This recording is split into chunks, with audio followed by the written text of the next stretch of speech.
Hello friends, Rahul study point में आपका स्वागत है। आइए हम यूपी ट्रिपल एससी के लिए पेट का क्रैश कोर्स स्टार्ट किए हैं संविधान का, जिसमें हम मौलिक अधिकार पढ़ रहे हैं। सबसे पहले हम जो पीछे पढ़े हैं मौलिक अधिकार उसको हम रिकॉल कर लेते हैं, तब इसके बाद हम आगे बढ़ते हैं। हम पढ़े 19 स्वतंत्रता का अधिकार 19 तक पढ़ चुके हैं। स्वतंत्रता का अधिकार 19 से 22 तक। 19(1) के का में विचार अभिव्यक्ति की स्वतंत्रता, इसके बाद विचार 19(1) के का में विचार आएगा, इसके बाद विचार आएगा 19(1) के का में विचार एवं अभिव्यक्ति की स्वतंत्रता, जिसमें भाषण देने की स्वतंत्रता है, प्रेस की स्वतंत्रता, सूचना का अधिकार, झंडा फहराने का अधिकार। 19(1) के ख में सभा करने की स्वतंत्रता। 19(1) के ग में 19(1) के ग में सभा करेंगे, फिर हम संगठन करने की स्वतंत्रता। 19(1) के ग में है 97वें संविधान संशोधन द्वारा सरकारी सोसाइटी का गठन किया गया है। सभा कर लिए, फिर संगठन कर लिए, फिर भ्रमण करेंगे, विचरण एवं भ्रमण करने की स्वतंत्रता। देश के भीतर कहीं भी जाके हम बस सकते हैं जनजातीय हितों को देखते हुए। 19(1) के ग एक बार घ हो गया। अब आते हैं हम घ में। घ में क्या है, मतलब अस्थायी रूप से बस जाने की स्वतंत्रता। जहाँ जाएंगे हम बस जाएंगे, मतलब भारत के कहीं, भारत के अंदर, भारत के भीतर कहीं भी हम जाके बस सकते हैं, लेकिन जनजातीय हितों को देखते हुए। घ हो गया। अंगा। अंगा में क्या है, अंगा अंगा में आ गया अस्थायी रूप से बस जाने की स्वतंत्रता। अब हम आते हैं च में। च में क्या, संपत्ति का अधिकार। इसके बाद छ में कारोबार की स्वतंत्रता। इसके बाद हम 19 को क्या आते हैं 20। 20 में क्या है, 20 में है दोष सिद्धि के विरुद्ध संरक्षण। 20 हो गया। 21 में आ गया प्राण एवं दैहिक स्वतंत्रता। 21(1) के क में है 86वें संविधान संशोधन द्वारा 2002 में 6 से 14 वर्ष के बच्चों को निःशुल्क शिक्षा। 21(1) के क हो गया। 21 में है निष्ठा का अधिकार है। इसके बाद विदेश जाने का अधिकार है, मेनका गांधीवाद में। 21 का हो गया। 21 हो गया। अब हम 22 आते हैं। 22 में मनमानी गिरफ्तारी पर प्रतिबंध है, 22 हो गया। 23 में आते हैं बलात्कार, बेगार, श्रम, मानव तस्करी पे रोक हो गया, 23। 24 में आते हैं 14 वर्ष से कम उम्र के बच्चों को खतरनाक काम, कारखानों में काम नहीं करने दिया जाएगा, प्रतिबंध लगा दिया जाएगा, ये हो गया। 24 हो गया। हम 25 में आते हैं। 25 में अंतःकरण की स्वतंत्रता, कोई भी व्यक्ति कोई भी धर्म धारण कर सकता है। 26 में धर्म के प्रबंध की स्वतंत्रता। 27 में धर्म के कर लगाने, कर मतलब कोई करों के समुदाय में छूट। 27 में 28 में सरकारी शिक्षण संस्था स्थापित करने का अधिकार है। अब हम आते हैं आगे, 28 तक हो गया। हम आते हैं, अब देखते हैं 29 से 30 शिक्षा एवं संस्कृति का अधिकार। 29 से 30। 29 में कहा गया है अल्पसंख्यकों को अपनी भाषा, लिपि और संस्कृति बनाए रखने का अधिकार है। 29 में। 30 में हम आते हैं अल्पसंख्यकों को अपनी शिक्षण संस्था स्थापित करने का अधिकार है। 29 में क्या है, अल्पसंख्यकों को अपनी भाषा, लिपि, संस्कृति बनाए रखने का अधिकार है। 29 में। 30 में आते हैं अल्पसंख्यकों को अपनी शिक्षण संस्था खोलने का अधिकार है। 30 में। अब हम आते हैं संवैधानिक उपचारों का अधिकार, अनुच्छेद 32। किसी भी मौलिक अधिकार का उल्लंघन होने पर हम सीधे सुप्रीम कोर्ट जाएंगे, सुप्रीम कोर्ट या हाई कोर्ट। सुप्रीम कोर्ट 5 प्रकार की रीट जारी करती है या आदेश। कौन कौन 5 हम देखते हैं। सबसे पहले आते हैं बंदी प्रत्यक्षीकरण, इसके बाद परमादेश, उत्प्रेषण, अधिकार परीक्षा, इसके बाद अब आता है प्रतिषेध। 5 प्रकार की रीट है, इसको हम सुप्रीम कोर्ट या हाई कोर्ट में पढ़ेंगे। अनुच्छेद 32। अनुच्छेद 32 को संविधान की आत्मा कहते हैं, डॉक्टर अम्बेडकर के द्वारा। इसको हम बता ही दिए। मौलिक अधिकारों को कौन छीन सकता है, मौलिक अधिकारों को आपातकाल के दौरान राष्ट्रपति। अनुच्छेद 20 और 21 को छोड़कर सभी मौलिक अधिकार को छीन सकता है। कौन, राष्ट्रपति। 20 और 21 को छोड़कर सभी मौलिक अधिकारों को छीन सकता है। सामान्य सभा में संसद। अनुच्छेद 33, अनुच्छेद 34। 33 में क्या है, इंटेलिजेंस ब्यूरो के मौलिक अधिकारों को संसद छीन सकती है। 33-34 में उस क्षेत्र में जहाँ पे मार्शल लॉ सैन्य कानून लागू हो वहाँ पे हम मौलिक अधिकारों को छीन सकते हैं। देखते हैं आपातकाल। 20 और 21 को छोड़कर सभी मौलिक अधिकारों को छीना जा सकता है। 20 और 21 को छोड़कर सभी मौलिक अधिकारों को छीन लिया जाएगा। सामान्य समय में संसद इंटेलिजेंस ब्यूरो के अधिकारों के मौलिक अधिकारों को संसद क्या छीन सकती है, अनुच्छेद 33।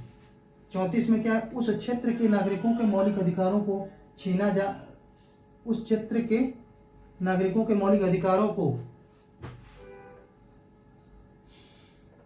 मौलिक अधिकारों को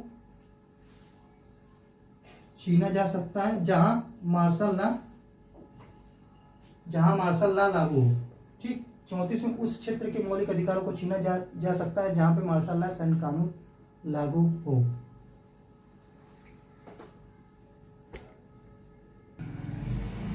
चलिए हम आगे देखते हैं, मौलिक अधिकार का संरक्षण कौन है। 12 में दी गई है राज्य की परिभाषा।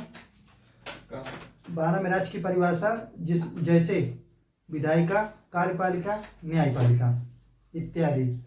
13 में है विधि की परिभाषा जिसमें नियम, कानून हो गया, अध्यादेश इत्यादि। ठीक। यदि ऐसे राज्य की कोई भी विधि मौलिक अधिकार को छीनती है तो न्यायालय, सुप्रीम कोर्ट, हाई कोर्ट के अंतर्गत उसे विधि शून्य घोषित कर देगा। इसके बाद उसी को हम क्या कहते हैं, न्यायिक पुनर्विलोकन। आते हैं हम आगे देखते हैं। 12 में क्या राज्य की परिभाषा दी गई है जैसे विधायिका, कार्यपालिका, न्यायपालिका। ठीक। 13 में विधि की परिभाषा, नियम, कानून, अध्यादेश। यदि ऐसे राज्य की विधि मूल अधिकारों को छीनती है तो न्यायालय, सुप्रीम कोर्ट, हाई कोर्ट ऐसी विधि को उल्लंघन की सीमा तक विधि शून्य घोषित कर देगा। इसी को हम क्या कहते हैं, न्यायिक पुनर्विलोकन। ठीक। मौलिक अधिकार का संरक्षक कौन है, सुप्रीम कोर्ट अनुच्छेद 32, हाई कोर्ट 226 के तहत। ठीक।